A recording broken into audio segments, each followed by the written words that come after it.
Hello everyone, welcome to Pujiverse Pujiverse Cinema with me, Pujit Sakamuri.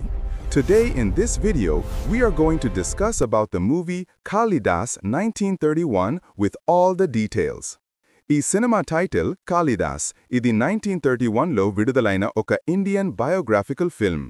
ఈ cinema director HM Reddy గారు. దీనిని produce చేసింది అర్దేషిర్ ఇరానీ గారు. ఆయన ప్రొడక్షన్ హౌస్ ఇంపీరియల్ మూవీటోన్ బ్యానర్పై ఈ సినిమా నిర్మించబడింది.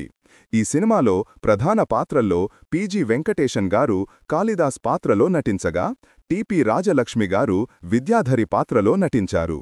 ఎల్.వి. ప్రసాద్ గారు ఒక కామెడీ రోల్లో టెంపుల్ ప్రీస్ట్గా కనిపించారు.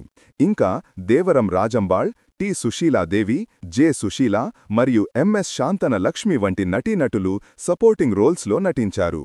ఈ సినిమా అక్టోబర్ 31, 1931న దీపావళి రోజున రిలీజ్ అయ్యింది.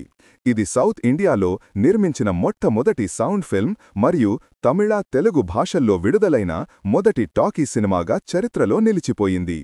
ఈ సినిమా కేవలం 8 రోజుల్లోనే బాంబేలో భారతదేశపు మొదటి సౌండ్ ఫిల్మ్ ఆలం ఆరా సెట్లలో షూట్ చేయబడింది.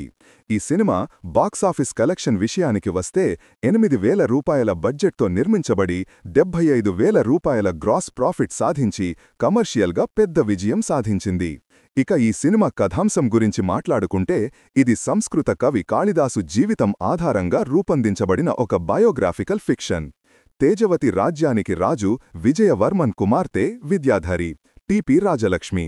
రాజుగారి మంత్రి తన కొడుకును యువరాణికి ఇచ్చి పెళ్లి చేయాలనుకుంటాడు. కాని విద్యాధరి ఆ ప్రపోజల్ను తిరస్కరిస్తుంది. దీనితో కోపంతో ఉన్న మంత్రి విద్యాధరిని అవమానించాలని ఒక ప్లాన్ వేస్తాడు.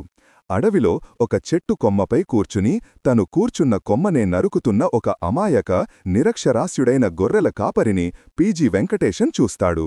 ఆ గొర్రెల కాపరిని ఒప్పించి అతన్ని రాజభవనానికి తీసుకువచ్చి మోసపూరితంగా విద్యాధరిని అతనికి ఇచ్చి పెళ్లి చేస్తాడు. పెళ్లి తరువాత తను ఒక నిరక్షరాస్యుడైన గొర్రెల కాపరిని పెళ్లి చేసుకుని మోసపోయానని విద్యాధరి గ్రహిస్తుంది. ఆమె సహాయం కోసం దుర్గాదేవిని ప్రార్థిస్తుంది. దేవి ప్రత్యక్షమై ఆమె భర్తకు కాళిదాస్ అని పేరు పెట్టి అతనికి అద్భుతమైన సాహిత్య ప్రతిభను ప్రసాదిస్తుంది. ఈ సినిమా ప్రధానంగా తమిళంలో ఉన్నప్పటికీ కొన్ని డైలాగ్స్ తెలుగులోనూ, కొన్ని హిందీలోనూ ఉన్నాయి. ముఖ్యంగా హీరోయిన్ టి.పి. రాజలక్ష్మి తమిళంలో మాట్లాడగా, హీరో పి.జి. వెంకటేశన్ తెలుగులో మాట్లాడారు. ఈ సినిమాలో దాదాపు 50 తమిళ పాటలు ఉన్నాయి. అవి కర్ణాటక సంగీత రాగాల్లో స్వరపరచబడ్డాయి. అయితే దురదృష్టవశాత్తు ఈ సినిమాకు సంబంధించిన ఏ ప్రింట్లు లేదా గ్రామఫోన్ రికార్డులు ప్రస్తుతం అందుబాటులో లేవు. అందువల్ల దీనిని లాస్ట్ ఫిల్మ్గా పరిగణిస్తారు. If you like the video, please like, share and subscribe to my channel Pujiverse Cinema and hit bell icon to get more latest updates of my videos. Welcome to Pujiverse Cinema.